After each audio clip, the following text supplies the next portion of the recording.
To Brian, whom we love with all our hearts. We wish to express our appreciation and acknowledge your willingness to create and support totally the completion of these songs. We thank you for sharing yourself and your music with us, and all those who love you as well. An unspeakable joy being with you in your expression of the music you put out there for everyone.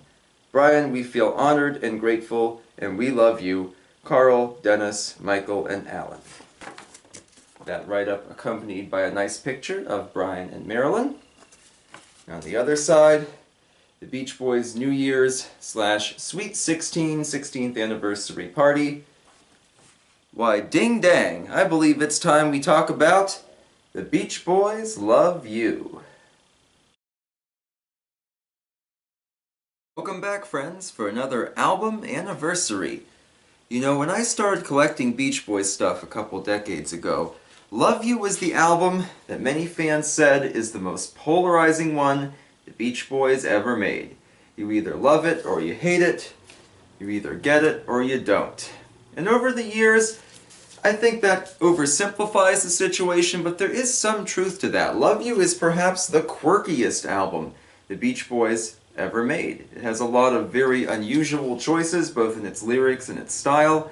It was an attempt by the group to feel very modern and very up-to-date, which in some ways may have aged the album even more. It has some fantastic songwriting from Brian Wilson. Indeed, at one point it was conceived as Brian Loves You, something of a solo album before the rest of the group became more involved. So I thought today, to honor Love You's anniversary, let's talk about the songs, their legacy on various hits packages and collections. Spoiler alert, there's not as much to talk about there as you might think. Talk about why it has its reputation of being quirky and strange, and talk about some interesting developments that might demonstrate what the future holds involving Love You and its sessions. Now we know, of course, that all of the Beach Boys' late 1970s work, 1976 through 1980, is very quirky and kind of a hodgepodge by design. You might remember I talked about Keeping the Summer Alive, and in that video I even said how it is eclectic. Nobody really had a vision for this. It's kind of just pieced together through different songs. MIU album falls into a similar boat. Several aborted projects resulted in a very disconnected experience. Not that there aren't good things on these albums, but they don't really seem to have a mission or a theme or anything quite like that. LA Light album, which we talked about a couple weeks ago for its anniversary, does have some organization to it. It plays much more like a Carl or Dennis solo album with sort of guest spots from some of the other members of the group. And yeah, it's not completely cohesive. Some of the experimental stuff pushes it off the rails every now and then, but I do think it holds together a lot better than MIU or Keeping the Summer Alive, had. But it's the first two of that 1976 through 1980 section of the Beach Boys discography that I think hold together the best. Their big comeback album, 15 Big Ones, which is very old-fashioned, kind of by design, recovering a lot of classic rock songs, digging these sort of older, unused or rarely used Beach Boys tracks out of the bin and sort of reworking them. And Love You. Love You does reuse a few things, as, again, all the albums from this period do, but it kind of manages to hold together and create its own sort of unique style, and I can see why so many fans love it. So please comment what you love about the Beach Boys Love You below, and let's hop in an airplane and take a look at some of the amazing songs on Love You. I know it's gonna be a good time. Then we have Honkin' Down the Highway. Now I want to talk about this because I'm going to correct a mistake I frequently see on the internet. Honkin' Down the Highway was issued as a single, actually we'll start with this, for the Beach Boys' Love You album. Love You did not produce any major successful singles. The album was moderately successful, but none of the individual songs were. 10 Years of Harmony here uses Roller Skating Child, which was in their live set for a few years. But this set goes with Honkin' Down the Highway, one of the main singles. Honkin' Down the Highway, the single version, this record here, omits a part. Online, I see the erroneous claim that it removes the drum intro. That's not true. It removes a small instrumental piece of music about 2/3 of the way through the song. Around the "taking one little inch at a time now" part, there's an instrumental bit cut out. This release uses the full album version, so it has that instrumental piece. That clip was from a discussion of the lead, and really only, single from Beach Boys' Love You, from my review of 20 Good Vibrations Volume 3, Best of the Brother Years, one of the few times we see a song from Love You on a Greatest Hits package. Let's talk about that single real quick. Released about a month after the album, Honkin' Down the Highway, backed with Solar System, was the only single for the album and did not chart anywhere in the world and seems to have been pretty quickly forgotten. I know it popped up in the live set a couple times, but doesn't really seem like a new Beach Boys car song, kind of, was really what the public wanted. I don't know, very unusual. Honkin' Down the Highway is a pretty fun tune though. It's got a nice jammin' beat to it, and as mentioned in that video clip I showed, that archival clip of me, the single was slightly edited down, removing a small instrumental portion. Apparently there are some mixes on rare CDs and things like that that cut the intro piece off. I've never been able to locate one. Don't know how true that is. But Honkin' Down the Highway is a fun A-side single. Al Jardine's a big fan of it. Indeed, he revisited it with little help from Brian Wilson. On his Postcard from California CD, Brian gets to do all the honk, honk, honkin' down the highway kind of bits, and it sounds like he's having a good time with those. The B-side was Solar System. Oops, falling out of its sleeve there. Solar System. Actually, let's take it out. People compare Solar System to California Girls in that it's sort of a geographic kind of song, but I don't really get any of those vibes. It's definitely a quirky Brian thing where he sings about each planet, not in order by the way, just whatever I suppose worked best for the lyrics.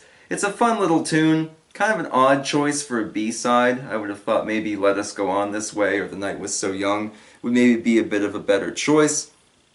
Definitely some fun stuff there. There was a fan mix online that I couldn't find in looking for this video where someone took music from old educational films from the time and edited some of that into the song. That was really clever.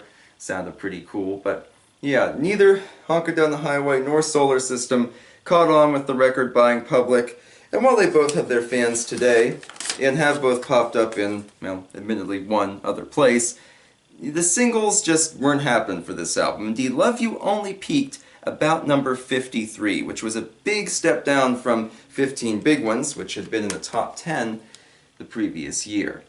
There's various reasons for this, some people saying that the album just didn't gel with them, or it wasn't really what the public wanted.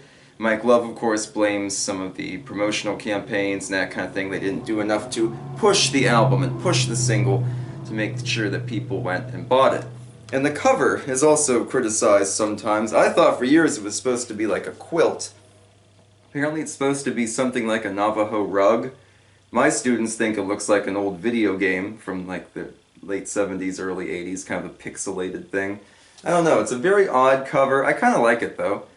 It's very colorful, but I could maybe see some people thinking, how is this Beach Boys? I don't know. So let's talk about some of the other songs from Love You that have popped up in other places after I go over the track list for you, as we usually do. Love You starts with Let Us Go On This Way, followed by Roller Skating Child, Mona, Johnny Carson, Good Time, Honkin' Down the Highway, and Ding Dang. And you flip it over for Solar System, The Night Was So Young, I'll Bet He's Nice, Let's Put Our Hearts Together, I Want to Pick You Up, Airplane, and Love Is a Woman. So there are a lot of songs here. You know, it's definitely an album that doesn't skimp on stuff. There's not a lot of, you know, random filler. The songs are all for mostly a decent length. We'll talk about some of the quirkier ones a little bit later. But it works pretty well. So up until the present day, there were really only two songs from Love You that popped up on hits packages. The 20 Good Vibrations Volume 3 featured Honkin' Down the Highway, mostly just, I think, to sort of flesh out all those 1970s singles, make sure they have something from Love You on there, and picking the lead single, even though it wasn't really a success, was probably the way to go. And way back in 1981, Roller Skating Child was included as the second song on 10 Years of Harmony. And for decades, that was it in terms of greatest hits package representation of Love You songs. So even though Love You is kind of the fan favorite or the cult favorite, most mainstream Beach Boys fans weren't going to see songs from it anywhere, no matter how many compilations they bought.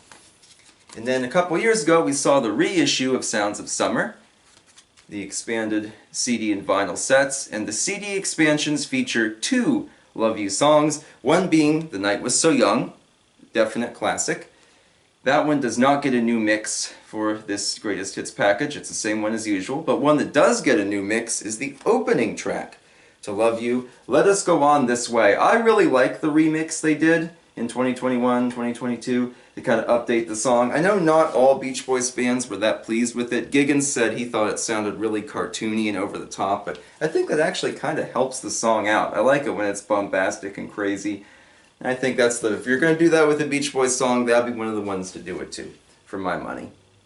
So, still though, in decades of Beach Boys hits compilations, we only have 4 Love You tracks. Now, when it comes to box sets and bigger collections, things of that nature, we do see a few more.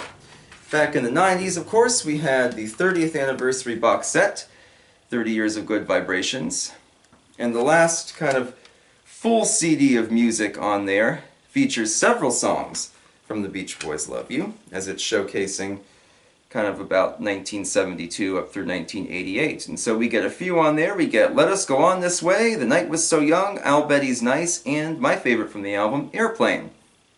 So it's nice to have a few tunes from there. There also are a lot of outtakes that date from this period. I was going to do a section on outtakes, but it's hard to tell what was for 15 Big Ones and just kind of stayed in the can versus what was new for Love You and not used versus what was planned for the Adult Child album that never happened. So things like It's Over Now or Still I Dream of It that are included here, I don't really want to talk too much about those today because those might have been made with other projects in mind. So if you liked Love You and you bought hit Beach Boys compilations and bigger packages, things like that, this would have at least a few things for you. And another one, the 50th anniversary set, made in California, also has some Love You stuff. Now it should be noted that the song Good Time, which is included on Love You, dates back to 1970. Made in California actually puts it with the 1970s tunes. So keep that one in mind. So there is technically a Love You song on there, just much earlier than most people would expect. If you have Feel Flows, put mine down here. Feel Flows includes an updated remix of Good Time. The harmonica's brought way up in the mix. It has an extended outro, this note that just goes on, that kind of thing. But you can find Good Time stuff on Feel Flows, and the bigger set has a backing vocal excerpt, has a session intro, that kind of thing on it.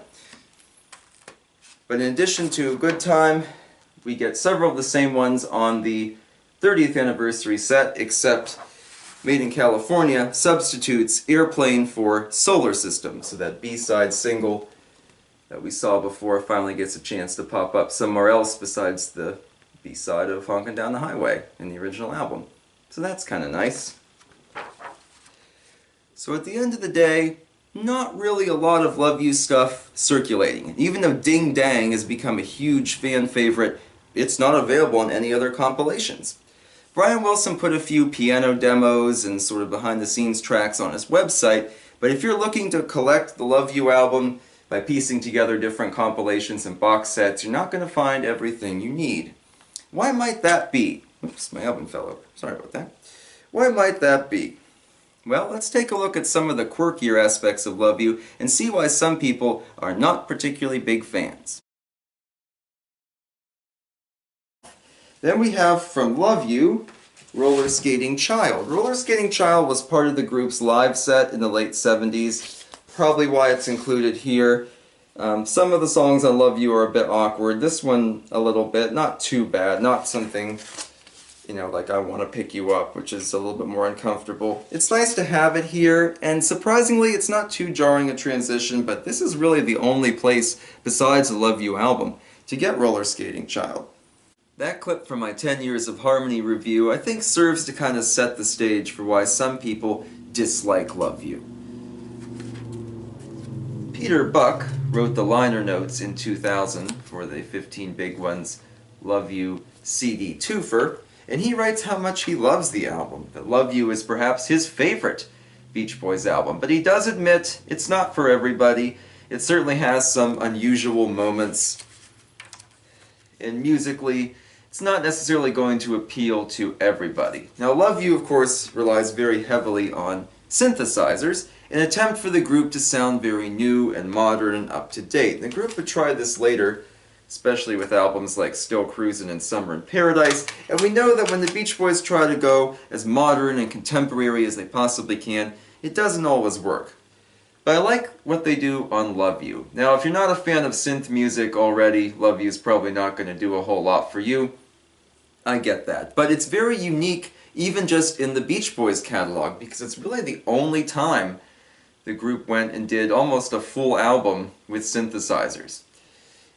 Now, even Peter Buck, who's a fan, also notes that musically Love You is kind of all over the place. He says there are definitely some vocals that are not particularly polished, where it seems like the singer's, out of key or not quite singing in time with the rest of the song. He notes there are some bits that sound like they could be instrumental flubs, but they're left in the song, or how the percussion is either not there or is very rudimentary. He notes the drumming on Honkin' Down the Highway is very clunky.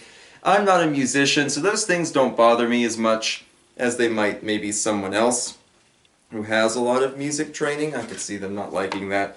But already, if you're not a fan of really offbeat stuff, Love You's definitely not going to appeal to you. It's not designed to be like Pet Sounds, this lush, polished, full of beautiful instrumentals and amazing vocal harmonies. The Beach Boys have, some great harmony moments on here, but this isn't the album you would use to showcase that. There are only a few instances where they really, truly harmonize and really, truly try to make beautiful music with just their voices. There's also some quirky novelty stuff on here. I wouldn't really call it transparent filler. It's not like some of their early 60s albums where they have spoken word stuff that doesn't quite fit, or they have these really short ditties that feel more like ideas than completed songs.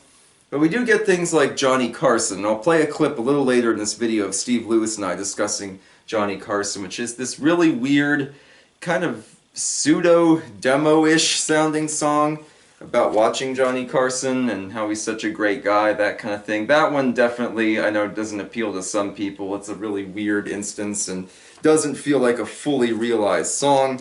Indeed, Peter Buck notes how it alternates between glacial calm and a jolly sing-along, with its lyrics being so seemingly straightforward one can only wonder why in the world anybody would spend that much time thinking about Johnny Carson.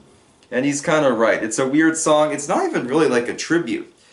This summer when I review the Beach Boys on Tour 1968, we'll talk about Mike Love discussing their appearance on The Tonight Show and singing Their Hearts Were Full of Spring and that kind of stuff, but we'll get to that a little bit later. The other one, and the one that's kind of caught on, is Ding Dang. Ding Dang falls in the middle of the album. It ends side 1, if you're listening to it on vinyl. Ding Dang, here Peter Buck notes, this 1 minute long fragment was written with Roger McGuinn of the Byrds. Brian wrote the ding and Roger the dang, or vice versa. And Ding Dang is a very simple sort of musical, I guess ditty would be the most appropriate term, or musical chant. I don't know what it is. It's not really a song. And indeed, later on in this video, we'll talk about Al Jardine's view on that in a second. But Ding Dang definitely turns some people off. It's one of those things, it's a fan favorite. It makes Sirius XM's list of fan favorite Beach Boys songs every year because so many people enjoy it. But it's definitely more of a novelty. Counteracting those sort of offbeat tracks, we have some very beautiful moments. We have things like The Night Was So Young, Let's Put Our Hearts Together, and I'll Bet He's Nice. All of them feel like they're almost from a different project. These straightforward songs about love and yearning and self-pity and kind of the frustration you have in your relationships, and those are really beautiful songs. So it's kind of odd to pair something like The Night Was So Young with something like Ding Dang. As I mentioned earlier in the video, most Beach Boys albums from this period did a lot of recycling, some more than others, of course. And one thing I know I've said before, on Keepin' the Summer Alive, They took a song that was about a decade old at the time, When Girls Get Together, and they repurposed it for this album, and it sticks out like a sore thumb. This kind of clunky ballad doesn't fit on this album at all. Love You only did one major excavation from the vaults. That's the aforementioned Good Time. And Good Time actually fits pretty well. Now, Good Time is a very sexualized song. It's not necessarily R-rated. It's not quite All I Want to Do or I Just Got My Pay or one of the ones that's really overt, but does certainly have a sexual undercurrent to it. But I think Good Time does fit on here pretty well. It doesn't stick out as much as it could for being about 7 years old at the time. So that was probably a wise choice. Again, I could see some people who really want to hear sort of the synth pop, that kind of stuff, not liking it, but I think it actually fits pretty good. They could have made a lot worse choices than that one. And that brings us to probably the overarching theme of why people don't like Love You. That is, the group, somewhere along the line, decided to write songs like they were back in the 60s. In other words, singing them from a younger man's or a boy's perspective. This is notable in several songs, such as Let Us Go On This Way. You know, sitting in class, she sets my soul on fire. That song doesn't bother me too much. I could see a teenager singing that song. I don't think the Beach Boys particularly do anything in that song that makes it creepy or makes it seem like they're preying on a young girl or anything like that. Unfortunately, that sentiment makes it a little bit harder to enjoy some of the other songs. Roller Skating Child, on the other hand, has often been compared to Lolita. Now, I don't know, it's not really a sexual song, but all this singing about a young girl who wears a ribbon in her hair and how, you can't be caught by her parents and that kind of stuff absolutely rubs some listeners the wrong way. Totally get it. Like I said, it's kind of awkward. I don't hate Roller Skating Child, and again, it's one of those things where it's going to bother some people but not others, and there's nothing that would make it an R-rated song or anything like that, but it's definitely a bit on the uncomfortable side. I don't know. That one maybe could have done with some lyrical adjustments. Maybe if they'd made it clear the person singing was the same age as the Roller Skating Child, that might not have been quite as bad. I don't know, but that one doesn't sit right with many people. And the other one, of course, that doesn't sit right with many is I Want to Pick You Up, which Dennis Wilson sings. And I Want to Pick You Up is very odd. So either imagining an adult as an infant or a small child, that kind of thing, or the worst case scenario, I guess, thinking about a child in some horrible, somewhat sexualized way. Now, admittedly, I have read other, or seen, I should say, other interpretations of this. Vicara, formerly the Surfer Moon, noted that it could be about fatherhood, that your child, even if they're an adult by now, will always be your child, will always be your baby, that kind of thing. Okay, and that actually, I think, has made the song a little bit easier for me personally to listen to and kind of digest, that maybe it's not really about romantic love at all, it's more of like paternal love or maternal love. And I'm like, okay, I can kind of get behind that. And I Want to Pick You Up does have its fans, it's even been covered by a few Brian Wilson tribute artists, but I don't know, that one again, a little too awkward, a little too offbeat, and going into territory that I don't think we really need to cover in Beach Boys songs. Now, Brian Wilson, of course, was working on another song at the time called Hey Little Tomboy. That would later pop up on the MIU album, and that tends to be kind of the epitome of all these weird, pseudo-sexualized Beach Boys songs that are somewhat unpleasant listens. But you can definitely have certain experiences with that running through Beach Boys Love You. I know that's a turn-off too. But at the end of the day, I think there's more songs that do things right than that do things wrong. And I think most Beach Boys fans could find enjoyment in some of those more serious songs like I'll Bet He's Nice and Let's Put Our Hearts Together. I love Airplane, which is kind of quirky and weird. I can't wait to see her face. But it has some great harmonies in it. And even though it's kind of like a story song, I think it works really well. So let's talk a little bit about the future of the Beach Boys Love You, shall we? In Brian Wilson's book, I Am Brian Wilson, he says his two most personal albums are this one and 1977's Love You. So there you go. So what you got for Love You? What do you think? This one I thought was very easy. Even though it's a very quirky album, I thought Johnny Carson Okay. was easy as the one that stands sticks out. To me, Johnny Carson, I can't believe Johnny Carson made the album. It's always seemed to me that it's something that would have ended up on a bootleg somewhere. Hmm. The Okay. fact that it made the cut for the album has always been, I like it. And it does have kind of the night theme, That's being a true. late night show. So in a way, I think it plays in because this always seemed like a late night album to me for And some yeah, I reason. agree with that. The night was so young, that kind of stuff. Yeah, I went yeah. with kind of an uncreative choice. I went with Ding Dang because Oh, to me, Ding Dang doesn't sound like it's finished, which I suppose it probably isn't. And yeah, it feels almost like if it had been used as like an intro or an outro to the album, I think I'd like it better, but it's kind of in the middle. And yeah. I don't know, it's one that I know Well, again, it some ends people side, like it. if you're listening to it on vinyl, it's the end of side one. Okay, that's So right. it's a little bit, it's not That's, quite as jarringly stuck in the middle, yeah, but yeah, I but can definitely see that. it's a little too quirky, I think, but Yeah. it Well, I is always fun. wondered on that one why Roger McGuinn has a writing credit on it, right?